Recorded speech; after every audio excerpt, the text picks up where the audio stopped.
What's going on, Seaville? I'm your host, Lana Young. We have Robbi Savage and Jack Brown from the Rivanna Conservation Society here tonight to tell us what they're doing to protect Mr. Jefferson's River and how they're earning the title of the Voice of the Rivanna.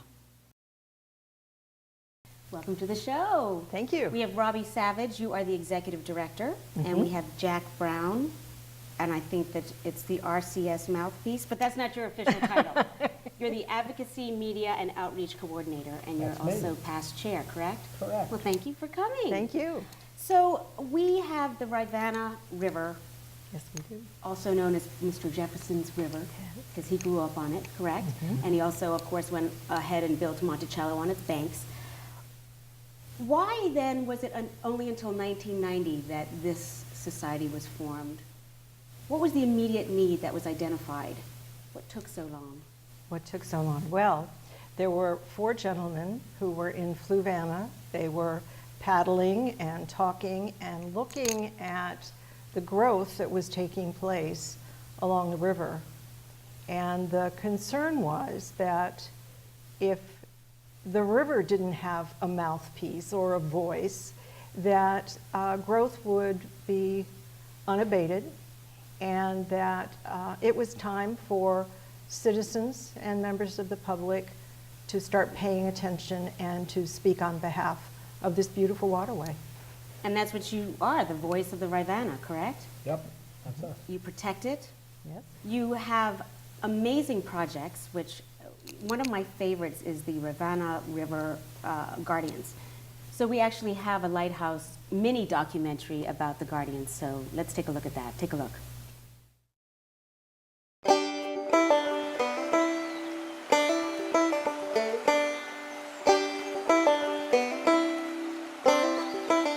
My name is Robbi Savage. I'm the Executive Director of the Rivanna Conservation Society.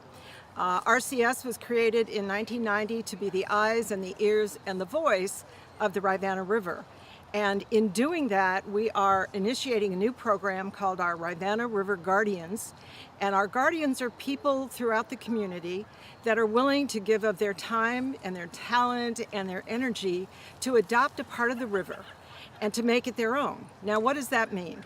It means that they're willing to walk the river, clean up trash, monitor for bacteria and chemical parameters, as well as identify either problems in the river if they see something, pollution coming from a particular source, or if they see something great, like a bald eagle. So they'll share that throughout the network of guardians. So we're here today to train and to involve the network with one another so that we can collaborate as a team and to work together to care for this beautiful river that we call the Rivanna.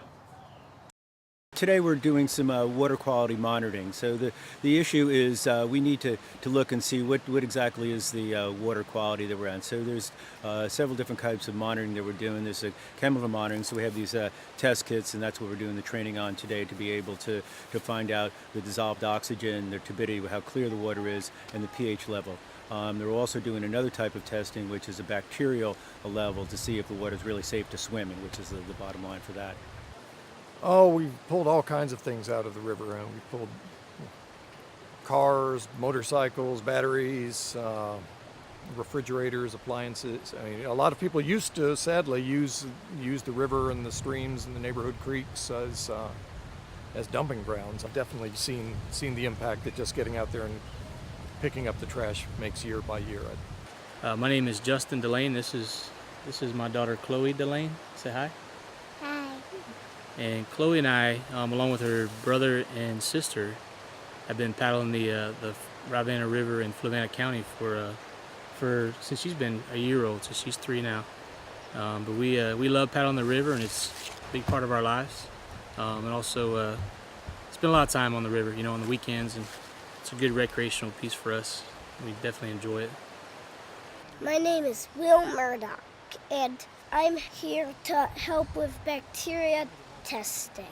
It is home for fish and water plants. If the water has lots of life in it, that's a signal to the water really is good. What we do in in Charlottesville affects the water quality in Fluvanna. What happens in Greene affects how the river is in Charlottesville, and every little stream affects the big ones. What we do in the Rivanna affects the bay, affects the ocean. It's been said many times before, but we're all connected, and we need to think that way and act that way.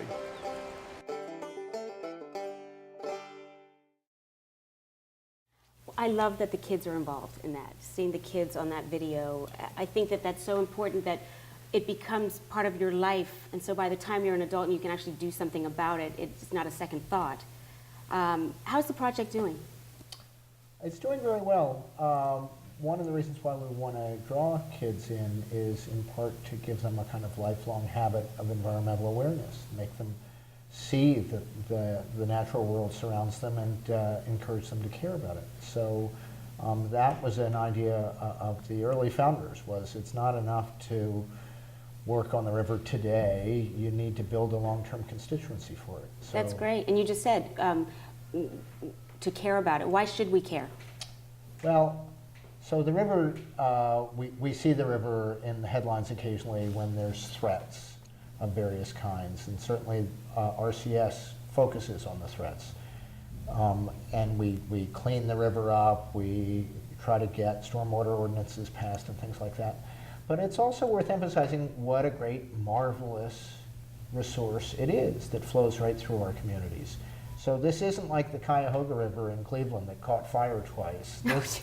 This is a lovely, lovely stretch of great natural beauty that is central to hundreds of species, and a marvelous spot for all of us to go observe nature, to get various kinds of recreation, to be outside, and really to get away from the hustle of our normal lives and get a fresh perspective on who we are and where we are. So that's another key part of what RCS tries to do, is to encourage folks in a whole bunch of recreational ways to be on the river and appreciating it for what it is and what it can be.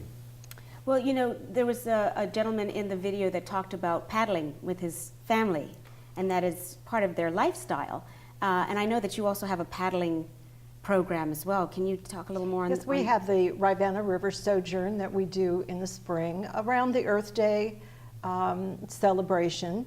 And we take seasoned paddlers, those that are very proficient, and we also take novices, and we partner with Blue Ridge Mountain Sports, and they provide the boats and they provide the safety and the instructions for the newbies, and they paddle with us, and it's just a wonderful experience to get people not only onto the water, but to see the wildlife and the birds, and to see the erosion and sedimentation as well. Some of the stream banks have been channelized. The sediment takes, the sand and moves it down towards the James River and ultimately into the Chesapeake Bay. So we want people to have fun. We want them to enjoy the river, but we also want to build a sense of stewardship and ownership of this river, which is one of the reasons we created the Guardians program. And we're delighted that parents, there are several dads that with their sons have become guardians and have taken the training and are going to adopt a certain part of the river as their own. So what a wonderful bonding we're very experience. excited. So bonding. So while they're taking the paddling trips, are they being guided with a lecture, or to point out, are certain things pointed out? Is it an educational Absolutely. journey? Absolutely. So we have ornithologists, we have biologists, we have aquatic specialists, we have historians, yes, indeed, and then we have folks that just know the river. There are a lot of cultural aspects of the river as well. So there's a lot of history and locks and sleuths and whatnot that you wouldn't know about if you didn't paddle right down the Rivanna. Just your own opinion. Where do you think it went all wrong? When did we stop caring about that? Or was it just because we didn't know that we could ruin the water so easily? I wouldn't, and I'll ask Jack to amplify on this, but I wouldn't say we went wrong. If you look at the history of our country and most countries around the world, communities were established on the waterways. And the initial mentality was, it's the transportation, we grow crops using this water, it's our cooking, it's our bathing, and it's our toilet. So it has always been used as the conveyance for waste. And I think over time, we've learned that that is inappropriate. We've learned that wastewater treatment is important for human health, to keep the bacteria out of the waterways, that we need a clean river for drinking water, for bathing, for health, and for recreation. So I think it was the early mentality of human beings to settle by the water and use it for all of these purposes. So it was necessity. Yes. But as Jack said, when the Cuyahoga went aflame in the early 70s, and Earth Day and awareness, that's when the Congress took up the Clean Water Act of 1972, and it was our first major national framework for how to protect our waters and the waters of the United States. Yeah, I'm fascinated by that because I'm jumping ahead, but I was gonna talk about the brown bag lecture series, which we can go back to, but you actually did a presentation on the Clean Water Act. Yes. And in your presentation, you talked about Rachel Carson's book, Silent Spring in 1962, right? Do you draw a parallel to that? Do you think that she may have been the catalyst to making people aware of dirtying water? Or well, her focus was primarily pesticides and the effect that they have on the waterways. And most of the states, if not all the states, had clean water programs back in the 40s. So the impetus for getting national attention and national statute came in the late 60s, early 70s, when both the House and Senate started focusing on the need for a national statute. Right, and then the Clean Water Act in 1972, correct? Right, in October of 72. So and then again in 77, and then again in 81, and then 87, which is the last reauthorization of the Clean Water Act that we've had.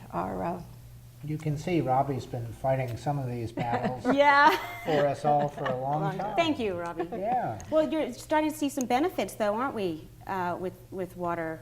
We are. Oh, yeah. We are. There's no question about it, we are. And in this community on the Rivanna, we've seen some real important local wins with stormwater codes that are trying to keep all this runoff that comes off of parking lots and takes all this motor oil that's leaked out of cars. Without the codes, all of that ends up going directly into the river and makes a bad situation worse. So that's one area. Charlottesville has this new stormwater utility ordinance that will also help a lot. So there are real success stories, but on the other hand, getting back to your question of when did it all go wrong, it's very clear that the pressure of development, and really by that I mean detached single-family homes just spreading out all over the landscape, that pressure has really been very, very tough on the Rivanna in particular and on the whole Chesapeake Bay watershed, with terrible results for much larger ecosystems than just what flows past our town. So in one sense, the battle doesn't ever end. It's worth emphasizing, though, that this isn't, being a good environmentalist does not necessarily equate to being anti-development. It really comes down to being smart about how we use our resources. Right. And RCS, working with a lot of partners, especially in local government, has tried to emphasize the ways in which we can be smart with resources and do better for the environment while also advancing what are real human needs. As we move forward. Yeah. So does that mean working with engineers and architects and city planners and all of that? Like, can you sort of stop it before it even happens with just creative planning? Sure, in some ways. So one of the great changes that's happened in civil engineering over the last 25 years, civil engineers used to try to get stormwater off of their land, off of whatever project they were working on. They wanted the water gone as fast as they could. And in the last 25 years, the whole profession of civil engineers has realized, no, we need to take an approach quite the reverse and try and slow the flow of stormwater off of lands, filter it naturally in various kinds of bioretention ponds, and ease the burden on local streams and storm sewers. And so that's just one way where now, if you look around us, in even big development projects we see around town these days, that kind of different approach, that ameliorative approach with stormwater runoff has been really crucial. Well, you just mentioned sewer. So what is your connection to the Rivanna Sewer and Water Treatment Facility? Well, Do you have a wastewater treatment is essential, because when we flush our toilets, when we turn on the sinks, when we take a shower, when we do our laundry, all of that water goes from our homes, and most of us don't know where it goes. And where it goes is down the piping system, transported to the Rivanna Water and Sewer Authority. And then they have to clean it up. So it's expensive. Wastewater treatment facilities are costly to build, multi-million-dollar facilities. They're expensive to maintain. Pipes get old and they disintegrate. New technologies are imposed from the federal government. So it's an ongoing issue. As Jack said, we're never going to get clean water and keep it, because we use it. Right. And we encourage people to use particularly our river for their recreation. At the same time, as I said, the sense of personal responsibility of knowing where our waste goes, what's involved in keeping it clean, and what the impact of not cleaning it is on our river, on our health, and downstream. We are the upstream neighbors. So all of our pollution gets sent downstream to Richmond, and then to Williamsburg, and down into the Chesapeake Bay. So I think we have a special responsibility in our community to be the best environmental neighbors we can be. Well, thank goodness for you guys, because I think it's so easy to just sit and not think about that even happening. Sure. You know, you kind of take it for granted. You just said all the spill off from parking lots and, Right. you know, farming and, you know, sewers and everything. I mean, who's taking care of that? Well, often we think, and we talk about this at RCS a lot, it's easy to just think that it's up to the government. Right. You know, we pay our water bill, we pay our sewer bill, and let somebody else deal with it. Let them be responsible. So that's one of the reasons that we like to engage the young people in saying, no, this isn't just for somebody else to do. This is our job. This is our responsibility. This is our water and our river. If you're teaching people that it directly affects them and that they can make a difference, which I think you do very well with your brown bag lecture series, right? That's the third Thursday. Third Thursday. Can we just talk about that for a minute? Because I Sure. think that you have the opportunity through that to educate people. And busy, you know, people who are busy, you guys run on a lot of volunteers, right? And I think the biggest comment is, oh, well, I'm too busy to help. But you can actually bring a lunch to this 1 Yes. hour lecture and learn something and maybe find out. So can you tell us a little bit about that? Why don't you address that? Well, our speakers cover the map, but the goal in the Brown Bag series is to bring engaging speakers into people's normal work week so that they can learn about the river. And speakers have included folks talking about direct river issues, so things like the stormwater ordinance, for example, but also stepping a bit away from that. So we have speakers who talk about new road construction in the area and what kind of effect that has on the natural environment. We've had speakers who will address development issues broadly, give some history. We've had a great speaker who was talking about the various ways in which we can act on our own homes, in our own yards, with things like rain barrels to collect water off of our downspouts so that we use water that would otherwise be run off into storm sewers. We get to use it and improve the vitality of plants growing right on your own property. And we sell the rain barrels too, by the way. By the way, And we do sell rain barrels, and people who buy an RCS rain barrel get a rebate from the city or the county because when they're buying a rain barrel, they are directly they're directly limiting how much of a burden in stormwater the local infrastructure has to manage. So city government and county government have stepped up in these ways. So they're partners in all this. I mean, sometimes RCS, we find we want to throw some light on a problem, but it's worth emphasizing how often we work collaboratively with government.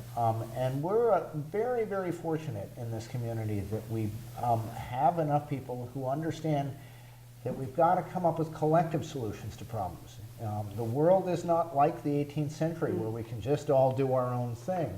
Much as many of us would like to think that, and much of that is a deep-seated ideal in America, but the reality these days is that what you do in your part of the world will have a real effect on the lives of others. And we're fortunate to have local government that realizes that and tries to act on that basis, and we try to be a good partner with them. Including the Rivanna Water and Sewer Authority. And we did a series through our Rivanna Makeover during the month of October.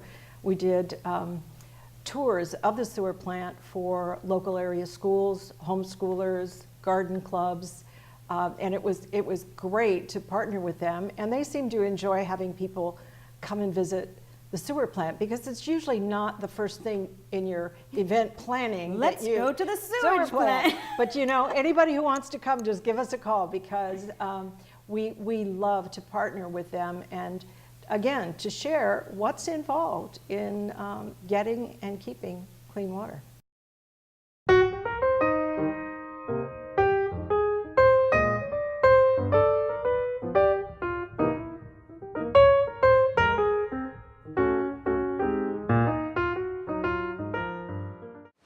This stuff gets pumped up here from our collection system. This is the highest point at the plant. We're going to flow downhill from here for the most part. And what we're doing is we're screening out Bic lighters, condoms, feminine products with these screens, and then they come to these, they're called macerators. They get chopped up into tiny little bits and come off that conveyor into this dumpster. Back in the day, they used to just drain these things. They're about 20 feet deep at the deepest point and let the sludge sit there, and that sludge down there is just awful. So these are the primary clarifiers. What's going on here is what comes out of the equalization basins. Raw comes in the center, and as it makes its way out here, the big stuff settles out. There's an arm moving around very slowly. The one on the surface is skimming the grease off. There's another one on the bottom that's bringing the sludge in towards the center to our pump. And that's what goes to the anaerobic digesters on the bottom. And this top stuff goes to the grease pit. So these, we have 5 basins here. They're rectangular and they go in that direction. And what's going on, this is our anaerobic zone. And we're not providing any oxygen here. This is where the bacteria are releasing their phosphorus and they're picking up energy at the same time. So this is where they're taking the nitrate and the NO3 and they're releasing nitrogen gas. A secondary clarifier is just like a primary clarifier. It's just we're trying to get the bacteria back in our secondaries because they're secondary to the biological activity. And what goes on here is you can see there's a line that goes along the bottom, and this is a special unit because what this one does is kind of like a vacuum cleaner. That arm rotates around very, very slowly, vacuuming up the sludge. And on the top end, there is a rubber squeegee that runs across the whole length of the clarifier. And when this trough goes underneath that squeegee, it just pushes everything on the surface into the trough. But that brown stuff in the aeration basins, it's called mixed liquor. So that comes directly into the center, and as it flows towards this outer edge, most of it has settled out though. You can see the light on. What happens is the water's flowing through this channel, and these are just long light bulbs, like fluorescent bulbs in your office, they have a very specific spacing, and what the light's doing is it's rearranging the DNA of any pathogens that are present, anything else that's in there too. And this is a smart system. It uses a ton of power, so it senses how clean or dirty the water is, and it automatically varies the intensity of the bulbs, just so that we don't end up spending a lot of money on extra power here if we have really clean water, which we typically do. And this is the end product. We've made as much methane gas as possible, and this is what's left over. This is going to get spun around really fast in our centrifuge, and that's going to be headed for compost. This is our centrifuge, or our solids handling building. Fairly smelly stuff. You can smell some of the ammonia in there. But what it is it's, you know, that brown goo we saw coming out of the anaerobic digesters, it's that with the water removed. The centrifuge is upstairs, and it comes down this conveyor, loaded into these trucks. Thank you guys for coming. And, you know, tell everybody, yeah, we stink, but we're cool too, right? Yeah. Let's do it again. How many sewers have you visited? Oh, I've visited sewers all over the world. The most interesting was not only our Washington, D.C. Blue Plains, but Tokyo. It's all underground. And because of the small space in Japan, they have recreation activities above the sewer plant, and they use the gray water as maintenance water in the office building that's around. So I've seen So probably very thousands of sophisticated. sewer plants. Sewer connoisseur. I like that. I like that. Well, we're coming to a close. I like to end on a happy note. If you have an anecdote or a happy story, happy ending that you'd like to share with us, or if you'd like to leave our viewers with a special message, please feel free. Well, just what I'll add in that connection, I try to be on the river in some way every week. And in the last 2 weeks, I have seen 3 nesting pairs of great blue herons and countless turtles and deer and the occasional beaver who gets mad when I get too close. So that kind of bounteous nature is right there for us to see and appreciate and hopefully safeguard. That's wonderful. So just go out and enjoy it. Yep. And we'll have your website coming across the screen right here so that everybody can come and visit you. The website is wonderful. It's very comprehensive. So thank you so much for everything that you do. Thank you. It's really spectacular. I've learned a lot, and I hope the viewers have learned a lot. And I really appreciate you coming. Thank you so much, Anna. Thanks for having Thanks, us. Jack. Appreciate it. And thank you, everybody, for tuning in again for another episode of What's Going on Seaville. And Lighthouse would like to thank you for supporting kids making television. See you next time. There's a big white ghost in your brain. It's always on time, it's always the same, but after 35 seconds it's the same. It turns over, turns over, turns over, turns over, turns. He's got the